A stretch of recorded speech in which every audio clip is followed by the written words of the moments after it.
all around us. Turn the television on, go shopping, stop by the coffee shop and get a cup of coffee. It's not a cup of coffee. It's an advertisement for Pride Month or whatever it is. You go and turn on a sporting event. It's not a sporting event anymore. It's an advertisement for something you should be worried about, thinking about, or celebrating. There's nothing that can be separated anymore from this. And this is what we're seeing around us in our country. And that no man might buy or sell save he that had the mark or the name of the beast or the number of his name. Revelation 13:17. And I'll leave that there. John writes, and this is a good way to start this presentation off today, love not the world, neither the things that are in the world. If any man love the world, the love of the Father is not in him. For all that is in the world, the lust of the flesh, the lust of the eyes, and the pride of life, is not of the Father, but is of the world. And the world passeth away, and the lust thereof. But he that doeth the will of God abideth forever. And so we had this great divide between the world, the fallen world, and the things of God and the holiness of God. It was reconciled by Jesus Christ on the cross, which is where we have our salvation and our victory. But we still live in a very, very fallen world. So John warns Christians, that first generation of Christians, that the love of the world will creep back up in our life. And choices have to be made. One of the biblical passages that comes often to mind is Hebrews chapter 11, that great chapter of faith, where Moses, it speaks of the choice that Moses had to face and make. If he would enjoy the pleasures of sin for a season in Egypt or suffer affliction with the people of God. Moses made his choice. And this is a choice we all have to make each and every day. Will we go with the world or will we go with God? Will we look the other way and say, you know what, I'm only one person, what can I do? Will we say, you know what, that's all part of the cost of doing business. It's not a big deal. You can go along with it. And so that's a question we all have to ask ourselves today. I had the opportunity a week and a half ago to meet a Georgetown professor, Joshua Mitchell, who has written widely on these topics.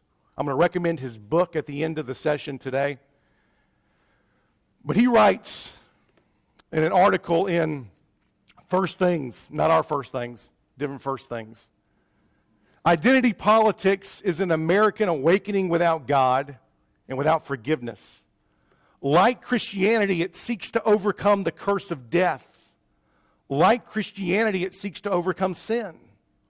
Like Christianity, it recognizes that the problem of sin is deeper than the problem of death and has precedence over it.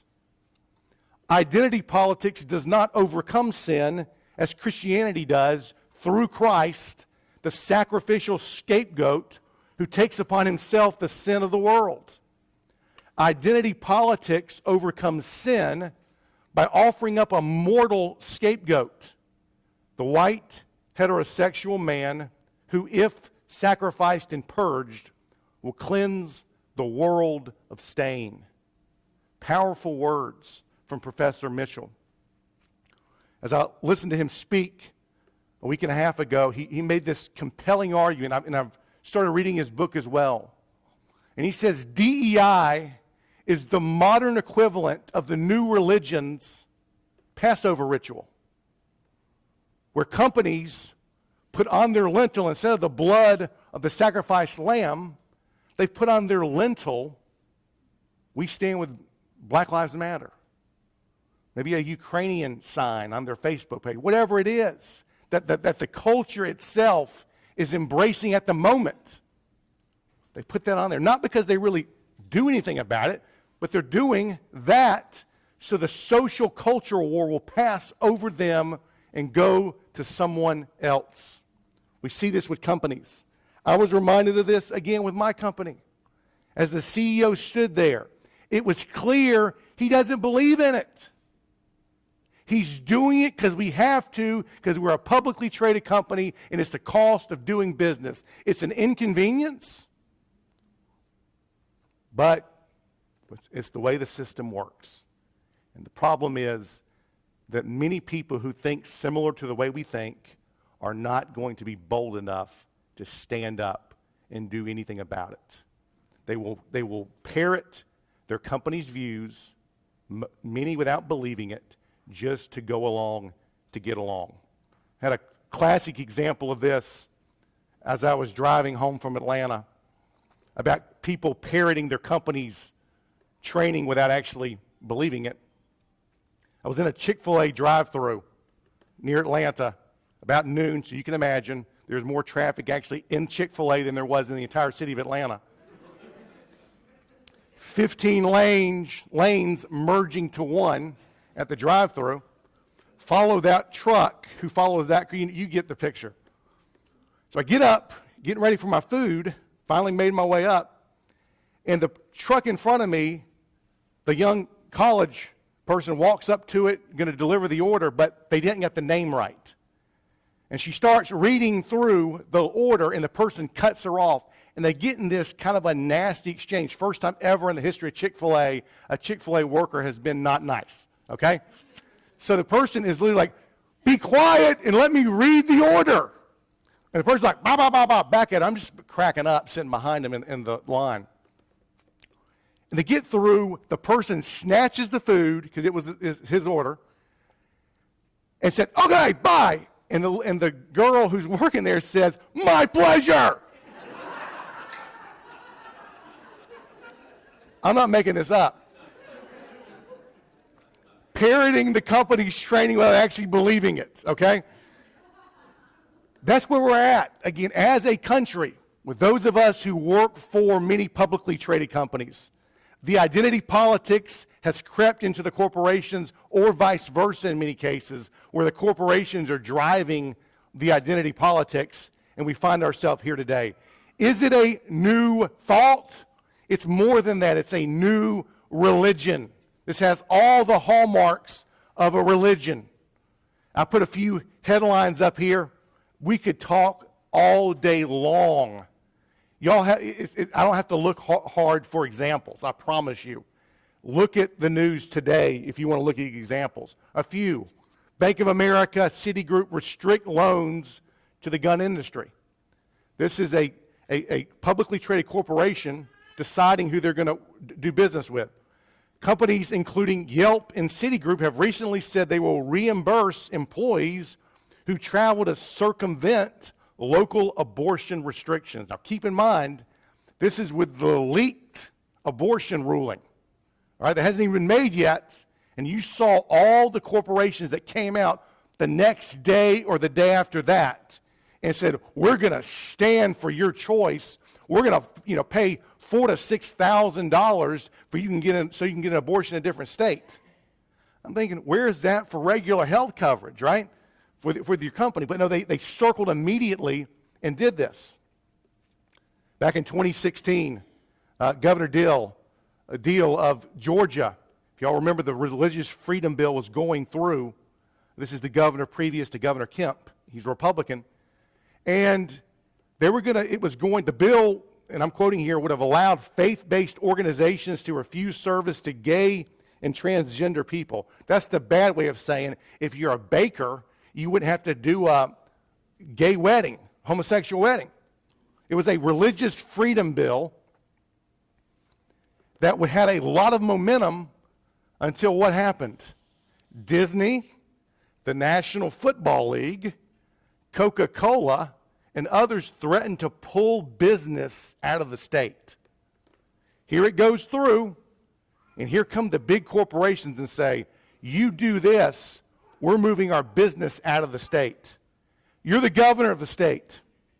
Governor Deal probably would have normally signed this bill. But he's also hearing from the Chamber of Commerce. He's hearing from the economic groups.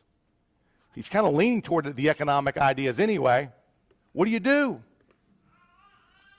You do in many instances, exactly what he did.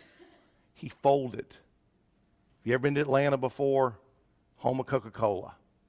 Disney's doing all kinds of shooting of movies in the Atlanta area and in Savannah as well. So he didn't want to lose all that business and have all that bad publicity. So what did he do? Vetoed the bill. I don't have it in here, but what happened last year when Georgia was trying to pass a voter law? The All-Star game was going to be in Atlanta. Nope, we can't do that. Major League Baseball takes a stand on these issues and moves the All-Star game. This is all woke corporation things. You will do what we say we want you to do, or we'll just move our business. You won't have a job. Many of you have heard of BlackRock, kind of the core of a lot of bad things. Their CEO, Larry Fink, Council of Foreign Relations, and many other, World Economic Forum. Society is demanding that companies, both public and private, serve a social purpose. To prosper over time, every company must not only deliver financial performance, but also show how it makes a positive contribution to society.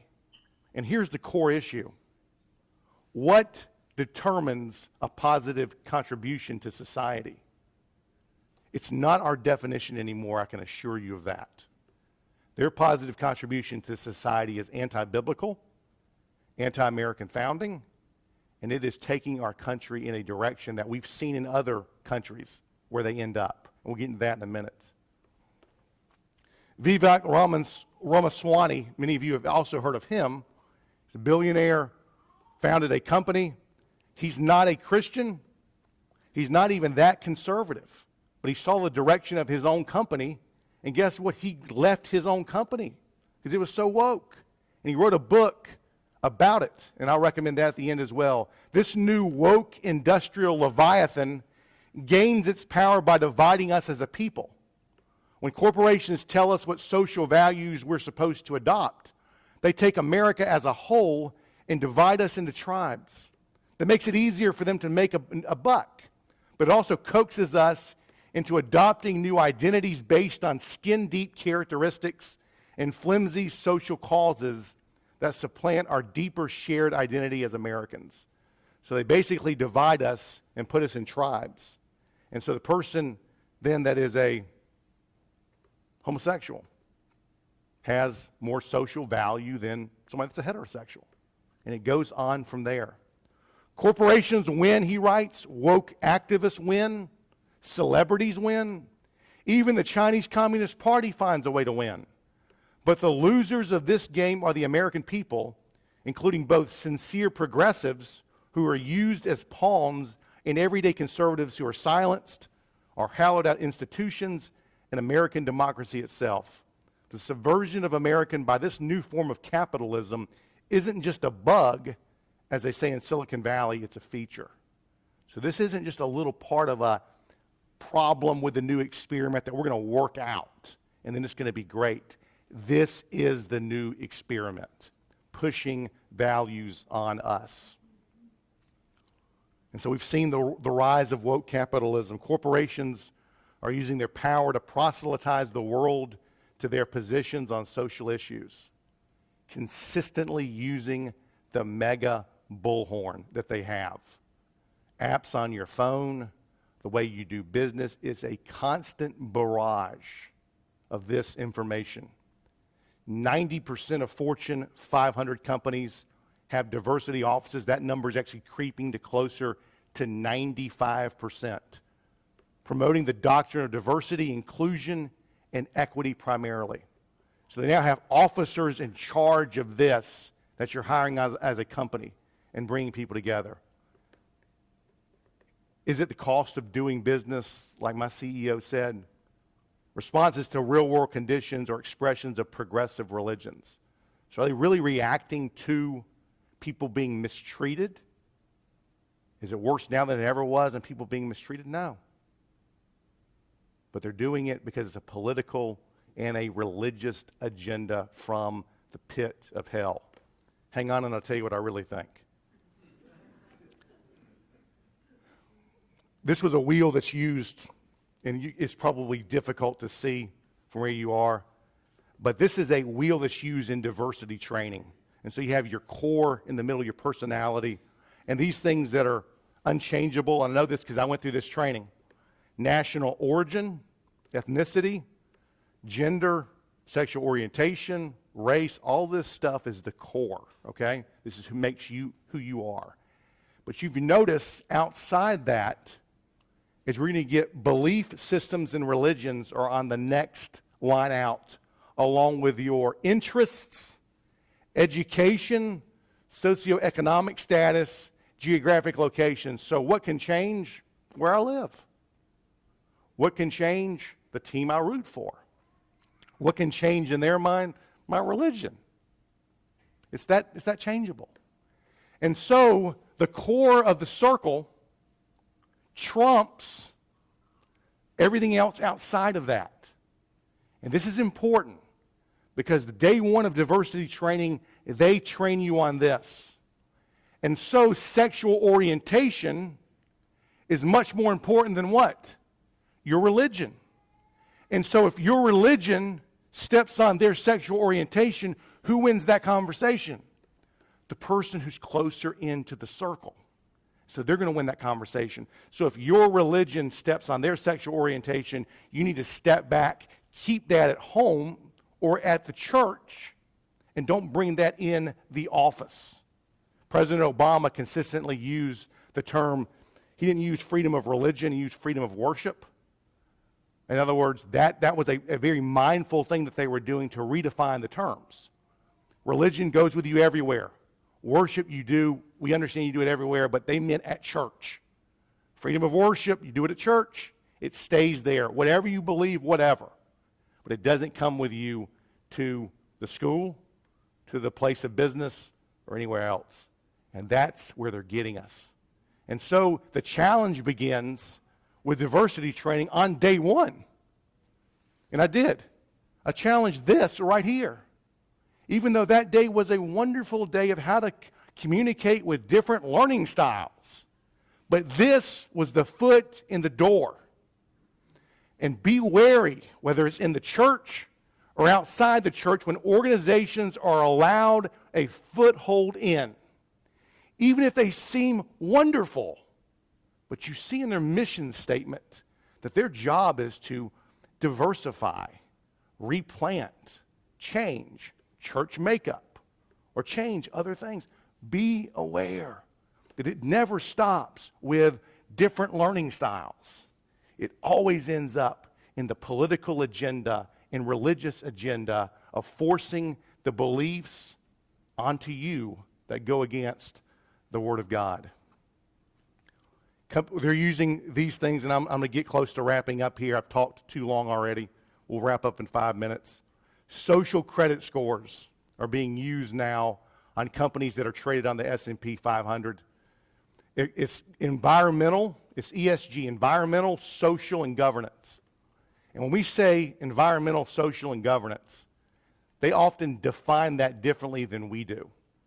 And so that's why you see the green agenda is tied to the sexual revolution.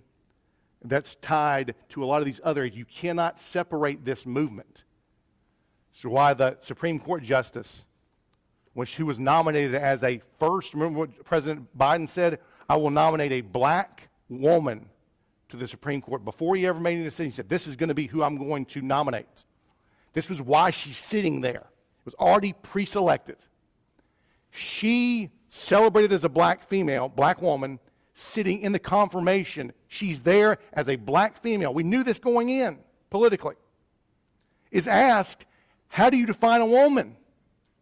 The reason she's there. And she doesn't know.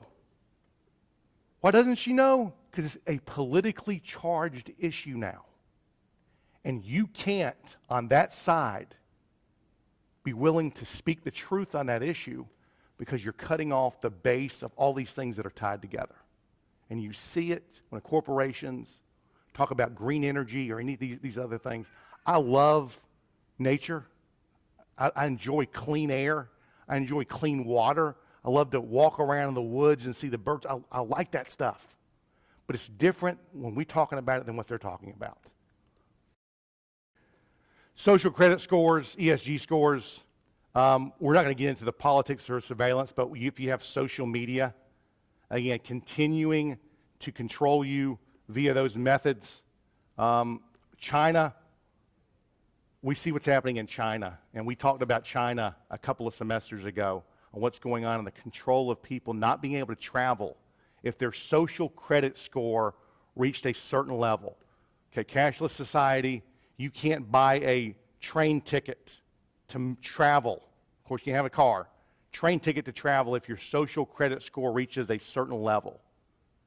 Don't think it can happen here? Yes, it can. Did you see what happened in Canada earlier this year with the protesters for COVID lockdowns?